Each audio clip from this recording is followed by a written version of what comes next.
Hi everyone, this is Prof. Giles again, AR105, and we're talking about the High Renaissance in Italy, specifically about Michelangelo.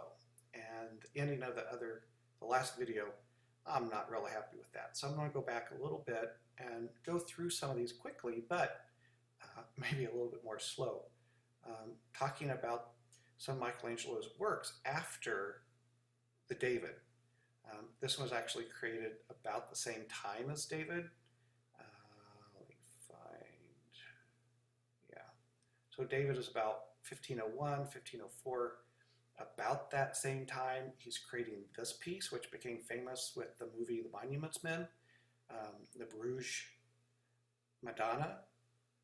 Very famous, the only piece that ever left Italy during Michelangelo's lifetime, which is very rare. Very few actually have left Italy that are out there. Here it is being moved from where they found it in one of the salt mines. So also, one of the things that Michelangelo wanted to do in his lifetime, he was working for Pope Julius II, and Pope Julius II was tearing down the old St. Peter's Basilica and building a new grand St. Peter's Basilica, which is in the Vatican now. But he wanted in the middle of it, the main piece of architecture, to be his own mausoleum. And this is a sketch of the tomb that Michelangelo came up with. We don't know whether it was accepted by Pope Julius, but it's what Michelangelo was going over. And there's over 40 life-size sculptures in marble. This is just one side, and this is like a cube. So four-sided with four of these male figures on each side, and then angelic figures, and then prophet figures up above, and then these little cherub figures, and then these busts of heroes here. Very complex. And also these figures here that we'll see a little bit of in a little bit. So it's over 40 figures that he would have been creating for this one piece. Well, what happened? He only was able to create one. Very frustrating all of his life to have that happen, but he did get this horned Moses complete. And this is what Julius's tomb looks like. It's in a smaller church in Rome, not in St. Peter's, and really it was just shuffled away. Most of what you see here was created by the students of Michelangelo, and he did the Moses only. Okay. Here are some of the pieces that were created and not finished for the tomb, and many of these are in the hallway leading up to the David. So when you visit Florence, go to see the David, but also look around and you'll see other pieces by Michelangelo. He was also a very gifted painter, although he didn't think of himself as a painter. This is what we call a tondo. It's a round painting, and it was for a very wealthy man named Donee. That's his last name. So this is called the Donee Tondo. It's of the Holy Family, Mary, Jesus, Joseph, and it's very brightly colored, but it really symbolizes his use of color. And when we see the Sistine Chapel in a little bit, we just don't expect that vibrancy. Everything that he had done in color was very dull, but that's because it was had become dirty over the centuries.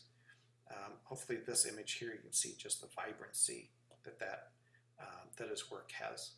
And then here you sort of see the size of it in comparison with a normal human being. Okay, so let's go to this. Does anyone know what this is? Not a very energetic building on the outside, but this is the Sistine Chapel. Right over here is St. Peter's Basilica, just below the dome. And what's it look like inside? You've seen pictures of this probably your whole life. So let's go over it a little bit to understand it a little bit better. So this whole structure is the Sistine Chapel. This is where the Pope has his own personal devotions. It's like his own chapel. And it's also the place, very importantly, where the next Pope is selected. So they set up tables here. In the past, they actually set up beds in here because they were not allowed to leave until they selected a pope. They would just get food and that's it, and you had to stay there. So it's a very, very important place within the Catholic Church. Now for centuries, or a little over a century, the ceiling was nothing but blue with the stars painted on it. And the Pope, Julius II, selected Michelangelo to create 12 images of the 12 apostles. But Michelangelo had his own idea about it. In many ways, and I believe that he was a true believer in Christ, and he loved doing this, and he couldn't wait to put more detail into it. So what we have here is the creation of light and dark, and you can find online all of what all of this is, but I'll go over it in general. You've got creation here, okay, the creation of Adam, creation of Eve, the sin entering in and the expulsion from the garden, and then the rest of sin. Here's the flood, and then Noah's sin at the end. Now the entrance is over here, and as you walk forward towards the altar at one end, it becomes more and more holy. Okay, so there's a progression. And how should we look at this? Let's look at it here up close. This isn't the clearest at this level, but it gives you an idea how it's created.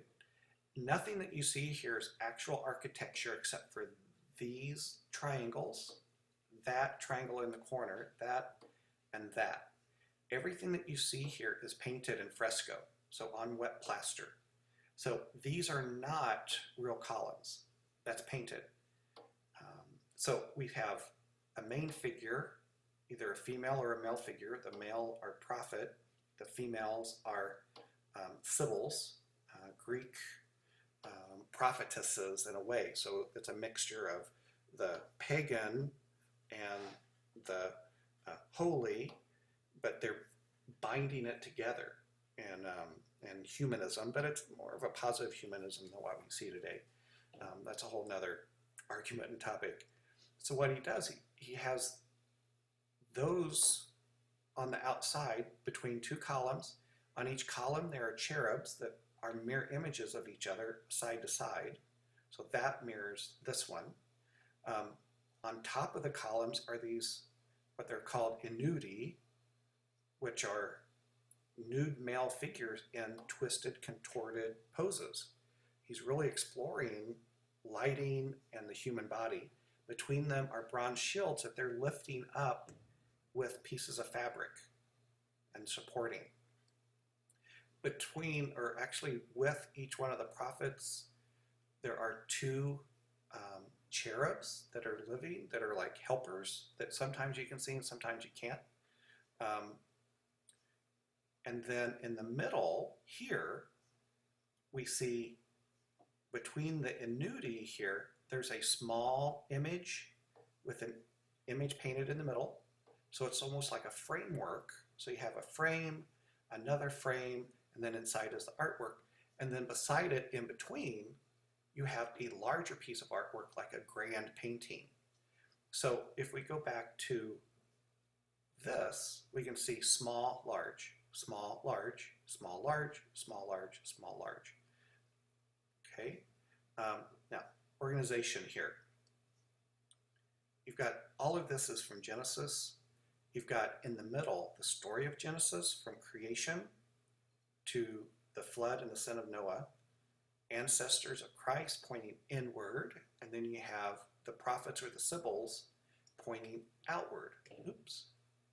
Okay, so there really is a structure to this, and then in the corners, these spandrels are images of salvation. Here's David defeating Goliath, and there's others here. The snake being lifted up to, when the snakes were biting all the children of Israel, if they looked at the bronze snake up on the pole, then they would be healed, which is a prefiguration of Christ. So lots and lots of details on this one. and I love it. Now, it has been restored. This is what it used to look like: dark, dank, ugly, oppressive, and people thought that's what Michelangelo wanted. But the new, cleaned one from the 80s and 90s is vibrant. This is actually a bit washed out, but it's a whole new ballgame. It's wonderful. And here you can see a lot more detail and even some other figures I haven't talked about yet. And I have to show you this one. I just love, love, love, love this image. In fact, I have a big poster in my office of this and a preparatory sketch of it. Now, moving on, this is the new sacristy of the Medici Chapel, San Lorenzo Church in Florence. And this is for some of the Medici, oops, get rid of that, some of the Medici tombs. And we see here the one who's buried inside the sarcophagus, here the one in the sarcophagus, totally new style.